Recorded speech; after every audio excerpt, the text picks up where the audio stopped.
बिस्मिल्लाहिर्रहमानिर्रहीम। आज हम chapter 8 animal like protist protozoa में सब फाइलम सार्कोडिना इसके मेंबर्स को डिस्कस करने जा रहे हैं। इससे पहले हमने सब फाइलम मेस्टिगोफोरा पढ़ा और सब फाइलम सार्कोडिना में दो सुपर क्लासेस की हम डिटेल यहाँ पे शेयर कर रहे होंगे आप लोगों के साथ। एक है सुपर क्लास राइजोपोडा, जिसमें स्पेसिफिकली क्लास लोबोसिया और जो अमीबा है उनके हवाले से डिस्कशन होगी, एंड सुपर क्लास एक्टिनोपोडा। ये दो सुपर क्लासेस सब फाइलम सार्कोडिना में हम डिस्कस कर रहे होंगे। इससे पहले आप देख सकते हैं कि फाइलम सार्कोमास्टिगोफोरा में आपने सब फाइलम मेस्टिगोफोरा पढ़ा। इसमें दो क्लासेस की हमने बात की थी, फाइटो एंड जू मेस्टिगोफोरिया। सब फाइलम सार्कोडिना में सुपर क्लास राइजोपोडा है और सुपर क्लास एक्टिनोपोडा, जिसकी डिटेल हम अभी शेयर कर लेंगे। Subphylum Oplaneta is a smaller subphylum, smaller group.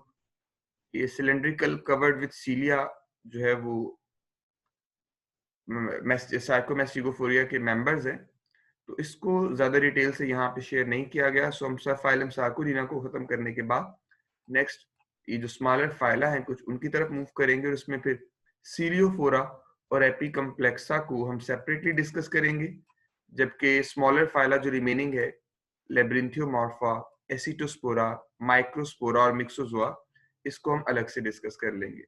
So let's move to the subphylum Sarcodina. और इसके जनरल कैरेक्टरिस्टिक क्या है सार्कोडिना में कि इसमें दरअसल अमीबे आते हैं, फ्रेश वाटर हो, मैरीन हो, शेल्ड हो या नेकेड हो, हर तरह के अमीबे इसमें इंक्लूडेड होंगे। All of these member they possess pseudopodia in one form or the other, कि किसी न किसी फॉर्म में इनमें pseudopodia प्रेजेंट होंगे। और pseudopodia बेसिकली 4 फॉर्म्स में एग्जिस्ट कर रहे हैं इस ग्रुप के अंदर: लोबोपोडिया, फिलोपोडिया, वेटिकुलोपोडिया और एक्सोपोडिया। इन चारों फॉर्म्स ऑफ सीडोपोडिया में फर्क क्या है, किस तरह से वेरी कर रहे हैं? ये जो आपके सामने एक पिक्चर बनी है, डिफ्लूचिया शेल्ड अमीबा है एक, और इसमें लोबोपोडिया को शो किया गया है। आखिर ये डिफरेंट टाइप्स में जो आप अगर डिफ्रेंशिएट करना चाहें सीडोपोडिया के फॉर्म्स में, तो लोबोपोडिया को कहा गया है, as you can see over here, ये लोबोपोडिया शो किए गए इस डायग्राम में। दे आर ब्रॉडर, यानी चौड़े थोड़े से सेल प्रोसेसेस हैं और इनमें एक्टोप्लाज्म एंडोप्लाज्म दोनों होगा। What is their function? Lobopodia usually locomotion और फेगोसाइटोसिस के थ्रू फूड इनगल्फमेंट में यूज हो रहे होते हैं, जबकि filopodia, as you can see in the diagram B over here, ये जो फिलोपोडिया है दे कंटेन एक्टोप्लाज्म ओनली। ये स्मॉलर साइज के नजर आ रहे होंगे, and they provide a constant two-way streaming that delivers food in a conveyor belt fashion। जैसे वो कुछ मूविंग बेल्ट होते हैं जो सामान को शिफ्ट कर रहे होते हैं, बिल्कुल वैसे ये भी फिलोपोडिया भी मूव करते हुए, जैसे आप देख सकते हैं इसके ऊपर स्मॉलर फूड पार्टिकल्स हैं, ये स्मॉलर फूड पार्टिकल्स को मूव करवा रहे होते हैं टुवर्ड्स द साइटोप्लाज्म और towards the centre of amoeba. इसके अलावा बेटा थर्ड जो टाइप है, थर्ड टाइप अगर आप देख रहे हो, third type of pseudopodia they are reticulopodia. Sorry, lobopodia में मूवमेंट यहाँ पे शो हो रही थी, रेटिकुलोपोडिया ये आपके पास है। नेक्स्ट, नेटवर्क लाइक जो सीडोपोडिया नजर आते हैं, they are similar to filopodia except that they branch and rejoin to form a net like extension. ये भी इनका फंक्शन या स्ट्रक्चर भी लोबोपोडिया से रिजेंबल करता है और इनमें भी टू वे स्ट्रीमिंग होगी, मूवमेंट होगी फूड पार्टिकल्स की। लेकिन फर्क क्या है कि लोबोपोडिया यहाँ पे जो आप देख रहे हैं सिंपल एक्सटेंशंस है, जबकि reticulopodia they form a network like structure, ये एक नेट सा बनाते हैं। So this form of pseudopodia is known as reticulopodia. Reticulum का मतलब ही क्या होता है? नेटवर्क। और number 4, axopodia. As you can see over here, exopodia, they are relatively very thin as compared to other forms of pseudopodia। इनमें एक central axis होता है जिसमें आप एक elongated स्ट्रक्चर देख सकते हैं, which is actually microtubular structure, ये माइक्रोट्यूब्यूल से बना हुआ सेंट्रल स्ट्रक्चर इनको सपोर्ट कर रहा होता है। अभी आप नेक्स्ट ग्रुप्स में इनकी जो है वो डिफरेंट फॉर्म्स या एग्जिस्टेंस भी देख रहे होंगे। ये भी वही डायग्राम है जिसमें कुछ अमीबा को शो किया गया है। ये फ्रेश वाटर अमीबा है, अमीबा प्रोटियस, और ये मोस्ट कॉमन अमीबा बी कहलाता है। इसके अलावा बेटा ये जो आप देख सकते हैं डिफरेंट फॉर्म्स ऑफ सीडोपोडिया, ये हमने पहले भी डिस्कस की प्रीवियस डायग्राम में। सब फाइलम सार्कोडिना में दो सुपर क्लासेस का हमने जिक्र किया था, Rhizopoda and एक्टिनोपोडा। Super class Rhizopoda में क्लास लोबोसिए या मोस्ट फेमिलियर अमीबे आ जाते हैं, और मोस्ट फेमिलियर अमीबे भी स्पेशली क्लास लोबोसिया से ही जो है वो बिलोंग करते हैं। फॉर एग्जांपल अमीबा प्रोटियस जो आपने पहले ही डायग्राम में देखा, और ये उसी की एनाटॉमी भी है कि इसमें central nucleus, pseudopodia, endoplasm, outer portion ectoplasm, phagocytosis के थ्रू ये वैक्यूल शो किया गया है, फेगोसाइटोटिक वैक्यूल, और फिर कॉन्ट्रैक्टाइल वैक्यूल जो कि आप पढ़ चुके हैं, is responsible for the removal of excess water. ये ऑस्मोरेगुलेशन में यूज हो रहा होगा। Usually these amoeba they are found in shallow water या फिर फ्रेश वाटर पॉन्ड्स के सबस्ट्रेटम में भी मिल जाते हैं, और स्लो मूविंग स्ट्रीम्स के अंदर भी इनको ऑब्जर्व किया गया है। जब ये दूसरे प्रोटिस्ट या बैक्टीरिया वगैरह पे जब ये फीड करते हैं तो आप देख सकते हैं ये फेगोसाइटोसिस परफॉर्म करेंगे। And you know phagocytosis is the intake of solid food material, और उस फेगोसाइटोसिस के लिए जो फूड वैक्यूल बनाना है वही सीडोपोडिया की प्रोजेक्शन से ही बनेगा। यही सीडोपोडिया की प्रोजेक्शन उस फूड वैक्यूल को बना रही होंगी। इसके बाद बेटा अगर आप इसी में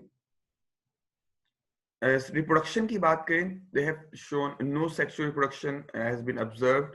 तो एसेक्सुअल वे में ये रिप्रोड्यूस कर रहे होते हैं। सारे अमीबा ऐसे नेकेड नहीं होते, जैसे ये नेकेड या अनकवर्ड है, इनमें कोई शेल नहीं है अमीबा प्रोटियस में। कुछ अमीबा के बाहर शेल भी मौजूद होता है, और शेल की कंपोजिशन वेरी कर सकती है। काइटन का बना हुआ शेल हो सकता है, प्रोटीन का हो सकता है, कैल्केरियस कैल्शियम कार्बोनेट का बना हुआ शेल हो सकता है। So these are shelled, there are some shelled amoeba। shelled amoeba में basic forms proteinaceous, siliceous और chitinous shell की हमने बात की। Another shell or test may be composed of sand or other debris cemented into a secreted matrix। इसके ऊपर ऐसे covering के फॉर्म में भी शेल मौजूद हो सकता है जो फिक्स हुआ उसके साथ। सो डिफरेंट फॉर्म्स हैं इनके अंदर। इसके अलावा आर्सिला, ये शेल्ड अमीबा की कुछ एग्जांपल है। ये आर्सिला जो आप देख रहे हैं ये ब्राउन कलर का अमीबा है, जिसमें से जो सीडोपोडिया की प्रोटीनेशियस शेल होता है इसका, ये प्रोटीनेशियस कवर है आर्सिला के अंदर, और इसमें एक साइड पे फ्लैटेंड डिस्क साइड है और डिस्क शेप से ही नजर आ रहा है, और डोम बना होता है। डोम मीनिंग के ऐसे कर्वेचर सा बना हुआ है एक साइड पे, तो ये डिस्क शेप अपीयरेंस इसकी होती है। Pseudopodia project from an opening on the flattened side, lower side जो है ना, यहाँ से सीडोपोडिया इसके प्रोजेक्ट आउट करते हैं। जबकि डिफ्लूजिया ये जो है, ये आपने अभी प्रीवियस डायग्राम में भी इसको ऑब्जर्व किया, ये कॉमन फ्रेश वाटर अमीबा है जिसके अंदर जो टेस्ट या शेल है वो मिनरल पार्टिकल से बना होता है एंड इस राउंडेड फॉर्म में जो है इसके अंदर प्रेजेंट है। ये डिफ्लूजिया की डायग्राम है जो देख रहे हैं आप राइट साइड पे। और नेक्स्ट स्लाइड पे जो आपने डायग्राम देखी आर्सिला, जिसके बारे में बात की गई कि ये दोनों शेल्ड अमीबा की कैटेगरी में आएंगे। सारे अमीबा फ्री लिविंग नहीं होते, कुछ पैरासिटिक भी हैं, like ant amoeba histolytica, an important one. It is responsible for causing amoebic dysentery in human. Usually ये इंटेस्टाइन पे इन्वेट करते हैं और इंटेस्टिनल पैरासाइट्स हैं, and they cause amoebic dysentery in human.